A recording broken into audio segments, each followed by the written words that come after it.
Bonjour François Soudan. Bonjour Catherine. Jeune Afrique livre un récit détaillé de cette histoire et parle de camouflet pour les autorités guinéennes. Pourquoi un camouflet ?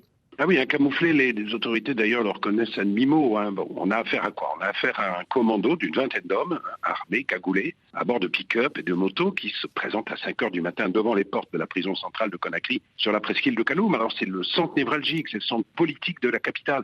La trentaine de militaires et de gendarmes qui gardent l'extérieur de cette maison d'arrêt n'opposent aucune résistance, prennent la fuite, ce qui pose d'ailleurs la question des complicités.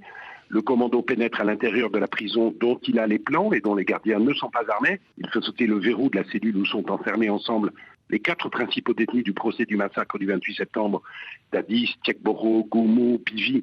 Et tout ce beau monde prend la direction de la sortie de Kaloum. Alors, il y a certes des accrochages avec les forces spéciales, puisqu'on dénombre au moins 9 morts dont des civils, mais l'équipée ne se délite que dans la grande banlieue de Conakry. Et à l'heure où nous parlons, Catherine, le colonel Pivi, qui est considéré comme le plus dangereux des fugitifs, ainsi que son fils, un ancien militaire radié il y a 11 ans pour de multiples braquages, sont toujours en cavale. Alors, le ministre de la Justice, Alphonse Chalorite, a promis une récompense de 500 millions de francs guinéens à toute personne qui aidera à les retrouver.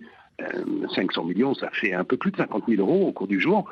C'est une somme considérable en Guinée et c'est dire à quel point l'ancien chef de la sécurité de Dadis est considéré comme une cible de très haute valeur. Le commando qui a mené l'opération avait, dites-vous, dans Jeune Afrique, peut-être d'autres objectifs que la simple exfiltration de Moussa Dadis Camara et des autres accusés du massacre du 28 septembre 2009. Un autre objectif, à quoi pensez-vous plus précisément ? L'enquête, on peut espérer, le dira, mais c'est la question que tout le monde se pose à Conakry.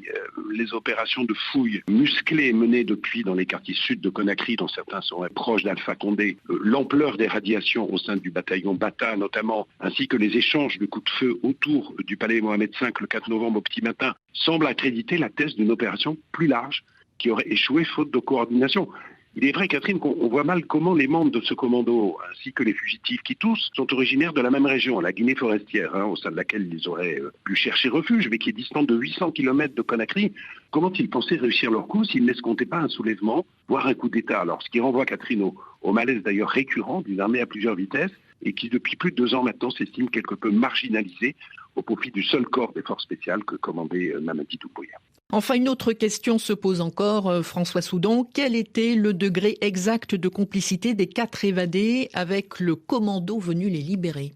C'est l'autre mystère. Complice du début à la fin, ça semble être le cas du colonel Pivi. Complice jusqu'au moment où l'opération a tourné courant. C'est possible pour 3 d'entre eux, dont Dadis. Enfin, s'agit-il d'évader contre leur gré? C'est la thèse des avocats de Dadis, Goumou et Tchekboro. Elle semble pour l'instant peu crédible. Là encore, Catherine, la transparence promise par les autorités de Conakry sera la bienvenue. Merci François Soudan.